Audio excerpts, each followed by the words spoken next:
Hey guys, what's up? So this week, this idea has just been in my brain and hasn't left it. So this is, this is 10 things that only middle children would understand or know or whatever.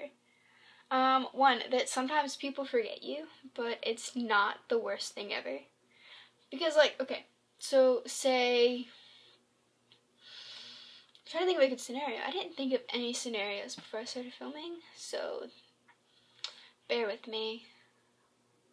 Yeah, if your parents leave to go do something, your older sibling will go to their room, or they'll be out with their friends, or they'll be doing something on something else. So they'll leave you completely alone.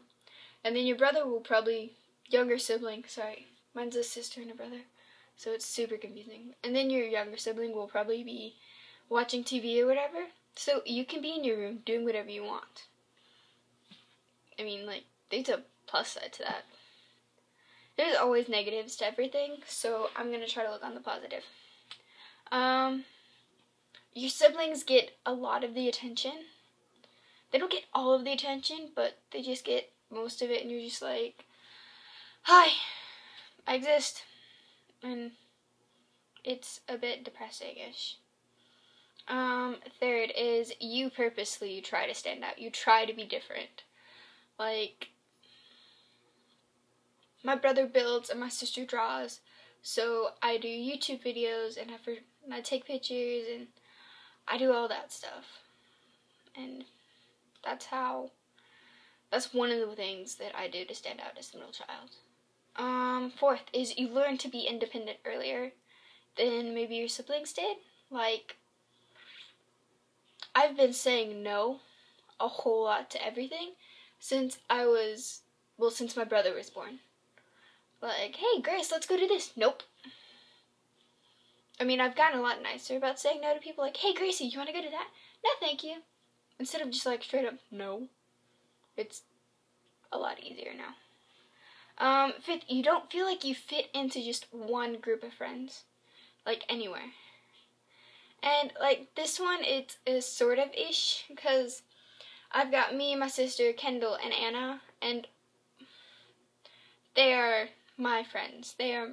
That's my group of friends. But, I don't live near them anymore, so I sort of float a bit. It feels like you're an outsider, but you're not. You, fit in everywhere, but you don't fit in anywhere. It's a weird feeling. 6, you don't really get noticed when you do something successful.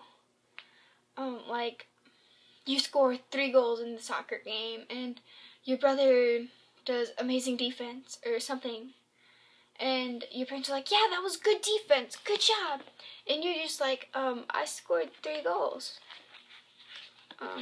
I scored 3 goals, I exist, but they're yeah, good job, you scored 3 goals, but your brother did amazing at defense. Yeah, it's weird. 7, your accomplishments are rarely noticed. Kind of like 6, except, you get an A in all your classes. And then your sibling gets an A in a class that they worked really hard in. And that's not bad that they get, noticed for that, but you've been struggling too, and you got all A's, and then it just sort of doesn't seem to matter. 8, you do weird things and no one questions you. Right now, if I was sitting with my family, I could be sitting there doing anything and just randomly yell potato and nobody would care. Well, I mean, they'd care. They'd be like, Grace, why'd you yell potato? I'm like, 'cause I can. And then we just go on like it's normal, even though it's not normal for me to yell potato. Don't know why I would yell potato. But, yeah.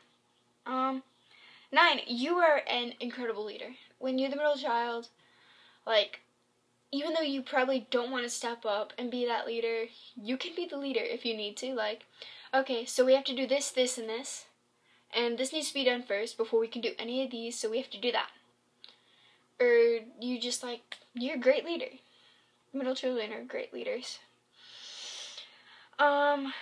when you fall down or you fail something, you don't just sit there and be like, oh, I could have done better, or any of that. You're just like, hey, I can do this, and I can improve, and it could be way better.